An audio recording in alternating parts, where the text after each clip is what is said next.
Aynan bugun siz bilan shu raqamlar haqida gaplashamiz. Va biz bugun uni tarixiga, kelib chiqishiga, kimdan kimga o'tgan degan mavzular haqida emas, aynan mavzuni o'ziga kirish qilamiz. Va bu darsdan keyin siz aynan raqamlar masalasida adashmaysiz. Assalomu alaykum. Arab raqamlarini bir-biriga adashtirib yuborasiz yoki arabcha kitoblar o'qiyotganingizda qaysi sahifaga kelganingizni bilmayapsizmi? Bugun sizga shuni o'rgatib qo'yaman. Tabiiyki, arabcha kitoblarni o'qiyotganingizda ularning sahifalari arabiy raqamlar bilan berilgan bo'ladi va arabiy raqamlarni ba'zida o'quvchi bilmasligi sababidan kitoblarning orasiga maxsus varaqlar qo'yib qo'yishlari mumkin yoki aytaylik ip tortib qo'yishlari mumkin va shu narsalar esidan chiqadigan bo'lsa nechinchi betga kelganligini bilmay qoladi yoki qaysi sahifadasiz deb so'rasangiz misol uchun u sahifasini bilmasligi mumkin va sizga kitobni ko'rsatadi, o'zingiz ko'rib oling degan ma'noda. Aynan bugun siz bilan shu raqamlar haqida gaplashamiz. Arab raqamlari bu eski raqamlardan hisoblanadi va biz bugun uni tarixiga, kelib chiqishiga, kimdan kimga o'tgan degan mavzular haqida emas, aynan mavzuni o'ziga kirish qilamiz. Arab raqamlari deganda biz o'sha yozuvdagi ko'rinish haqida gaplashmoqchimiz va qaysi raqam nechaga to'g'ri kelishini va uni o'ng tomondan o'qiladimi yoki chap tomondan o'qiladimi, aynan shu masalalar haqida gaplashamiz. Demak, arab raqamlarini boshidan boshlaydigan bo'lsak, birinchisi bu bir raqami. Bir raqami aynan o'zimizni bir raqamiga o'xshab ketadi. O'zi umuman arab harflarini asosida biz hozirgi ishlatadigan raqamlarimiz arab harflarini asosidan olingan. Masalan, 1 mana bu ko'rinishda bo'ladi va bu aynan birni o'zi. Faqat biroz egilganroq holatda bo'lishi mumkin. Aynan mana shu bir raqami hisoblanadi. Va mana bu holat esa 2. Bu 2 ga o'xshamaydi deyishingiz mumkin. Lekin aynan shu raqamni, xuddi shu raqamni, arabiy holatdagi raqamni bunaqasiga, ya'ni yotqizadigan bo'lsangiz, aynan 2 ni ko'rinishiga keladi. Ya'ni 2 pastdagi mana bu yozuvi bo'lmasa, aynan yotgan holatda bu 2 ni ko'rinishi beradi va biz hozir ishlatadiganimiz 2 raqami xuddi shu 2 ni asosi qilib olingan. Shu o'rinda ajoyib bir taklif. Juda ko'pchilik o'quvchilar bizga murojaat qiladi. Men alifboni bilaman, o'qishni bilaman, ammo talaffuzlarim yaxshi emas. Ya'ni o'qishim juda ham sekin, yaxshi o'qa olmayman deb o'zimdan ko'nglim to'lmaydi. Shunga o'qish kursingiz bormi degan taklif bilan, ya'ni iltimos bilan chiqishadi. Bizda aynan mana shu kabi o'qish kursini tashkil qilganmiz.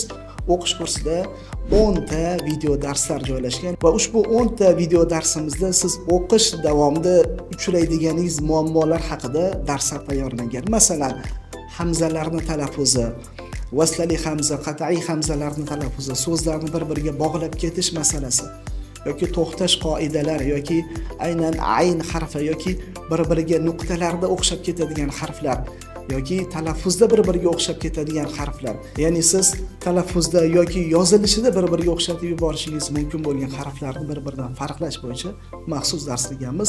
Kurs narxi atiga 99 ming so'm va ishonamanki, ushbu kursdan keyin sizdagi o'qish darajangiz kamida 20-30% ga yaxshilanadi. Kursni xarid qilish uchun pastdagi link orqali biz bilan bog'laning. Xo'p, navbatdagimiz 3. 3 esa mana bu ko'rinishda bo'ladi, lekin yana aytishingiz mumkin, bu 3 ga o'xshamas ekan deb. Buni ham agar oldi tomonga bunday yotqizadigan bo'lsangiz, aynan 3 ni o'zi. 3 ta tishi bor. Mana bu ortiqcha dumini olib tashlaydigan bo'lsangiz, aynan bu 3 raqamini o'zi. Va demak, biz ishlatadigan ayni paytdagi 3 raqamimizni asosi mana shu ekan. Va mana bu esa 4 raqami. Ko'pchilik buni 3 raqamga o'xshatib yuboradi. Masalan, bu tabiiy 3 ni teskarisi ekan deyiladi. Aslida buni ham biroz yotqizadigan bo'lsangiz, aslida bu 4 raqamiga o'xshab ketadi va bu esa 4 raqami.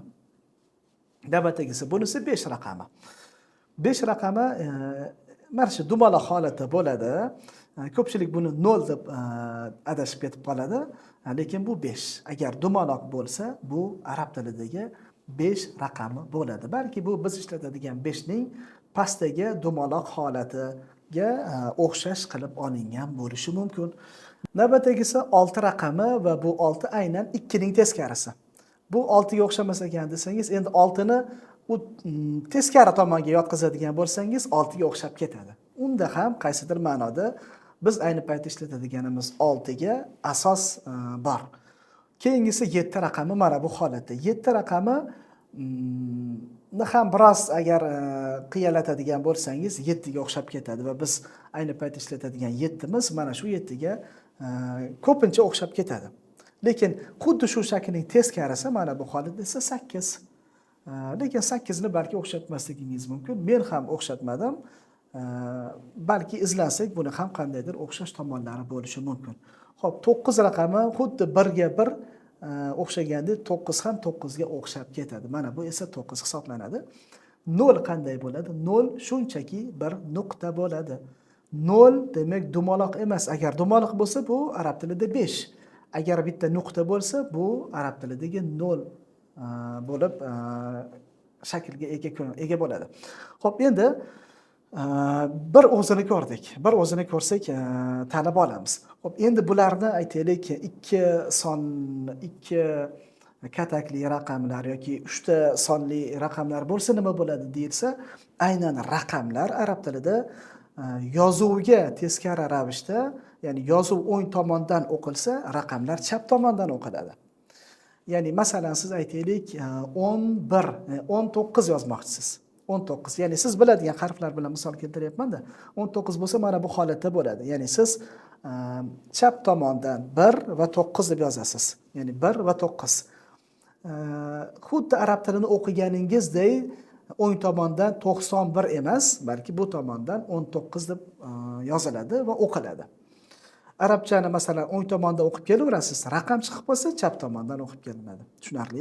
Yoki aytaylik 195 ni yozmoqchisiz. 1 mana bu holatda 195 yoziladi. Yana siz uni adashib 591 deb o'qib qo'ymang, chunki raqamlar bu tomondan o'qiladi. Yoki 786. Mana bu holatda 786.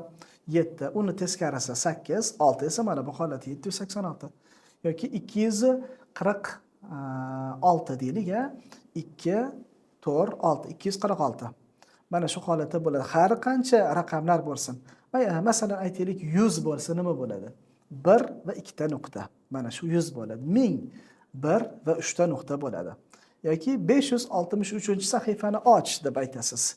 Qanaqa bo'ladi? 5 dumaloq holatda, 60 mana bu holatda, 3 mana bu holatda 563-sahifa bo'ladi.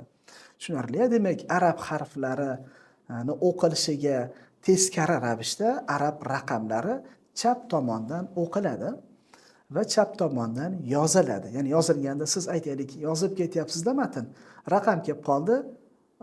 Masalan 4 ta sonli bo'lsa, 5 ta sonli bo'lsa, o'shani mo'ljalini olib, sal bu yoqroq tomonga o'tib yozib qo'yasiz. Mana shu holatda yoziladi va o'qiladi.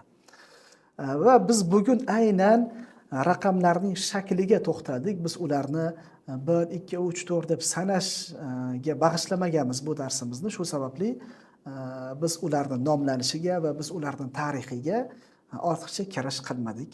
Va o'ylaymizki, bugungi darsimiz sizga manfaatli bo'ldi va bu darsdan keyin siz aynan raqamlar masalasida adashmaysiz va o'zingizga mashq sifatida har xil raqamlarni aytingda va o'shani arabiy holatda yozing va videoda buni o'zingizni tekshirib oling. Masalan aytaylik, o'zingizga aytasiz 986 ni yozaman. 9 ni yozasiz, 8 ni yozasiz va 6 ni yozasiz.